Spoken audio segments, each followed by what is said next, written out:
Then there's prong number two, which is the media and Democrats completely downplaying the MeToo questions about Joe Biden.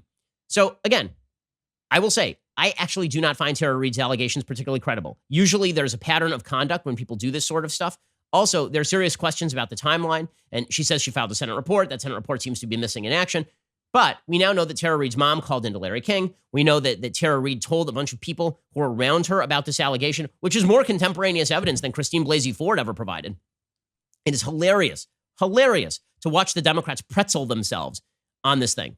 I mean, it really is incredible. So let's take, for example, this feminist Me Too leader, the Me Too founder. Her name is Tarana Burke. Right, here's what she tweeted about this.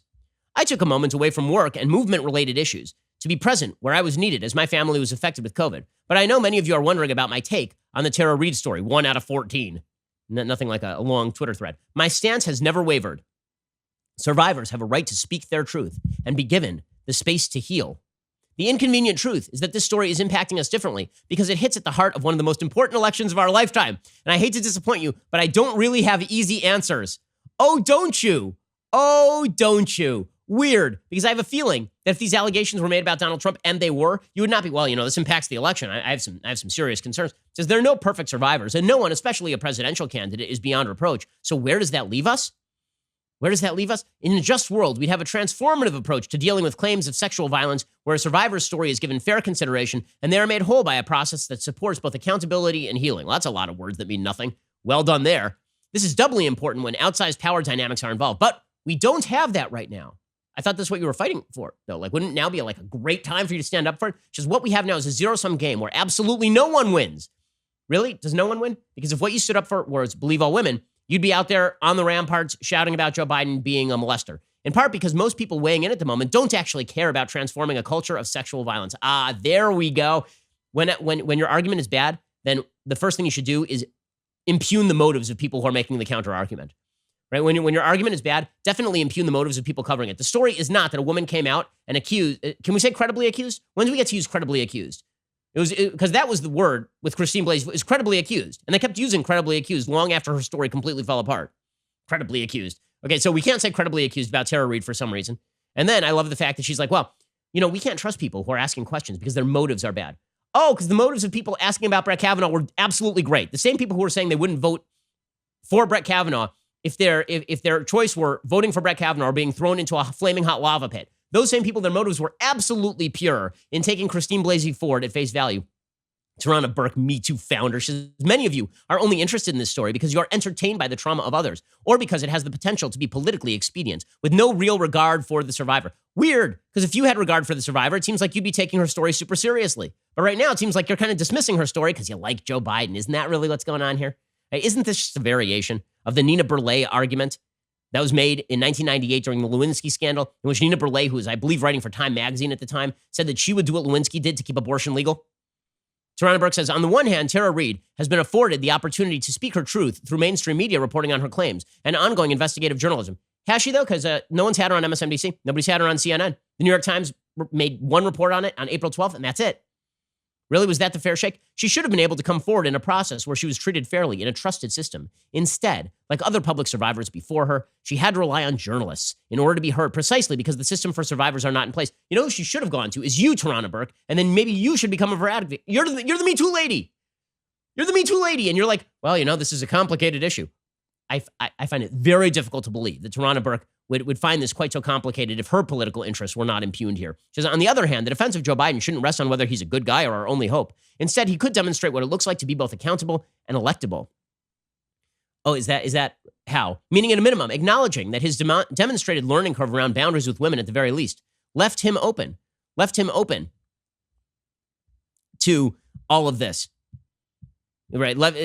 No, and then she continues, no matter what you believe, we are allowed to expect more of the person running for president of the United States.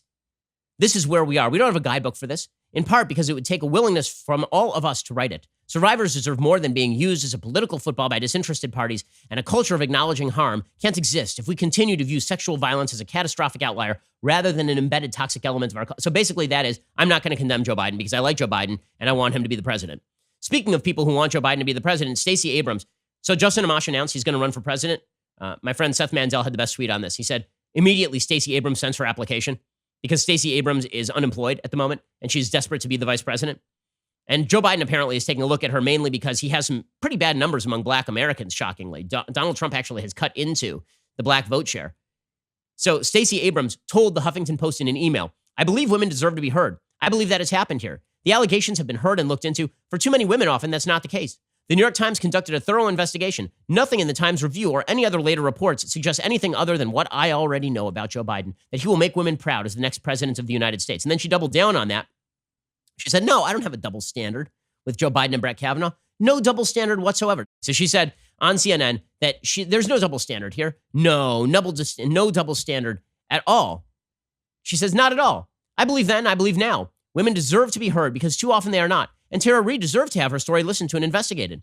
What was happening to Christine Blasey Ford was there was no investigation. There was no investigation. They went and interviewed witnesses. There was a rush to move it forward, so no investigation was conducted. They literally delayed the vote on Brett Kavanaugh by a full week so the FBI could conduct an investigation. Do you remember this? Jeff Flake delayed the vote for a week. I believe those allegations needed to be investigated. I believe the New York Times and subsequent reports support what the Biden campaign said. I believe Joe Biden. So maybe that has more to do with Stacey Abrams wanting to be his VP candidate. The best is Kirsten Gillibrand. So Kirsten Gillibrand, who is just a human bag of Play-Doh, right? Able to take any form. She originally ran as a conservative Democrat in New York who was pro-gun and had questions about abortion. And now she's running she ran for president as intersectional warrior on the ramparts of radical culture, slay queen. So Kirsten Gillibrand, the crap senator from New York, who basically came out against Al Franken and forced him to step down over allegations that he was grabbing women's boobs while they were asleep.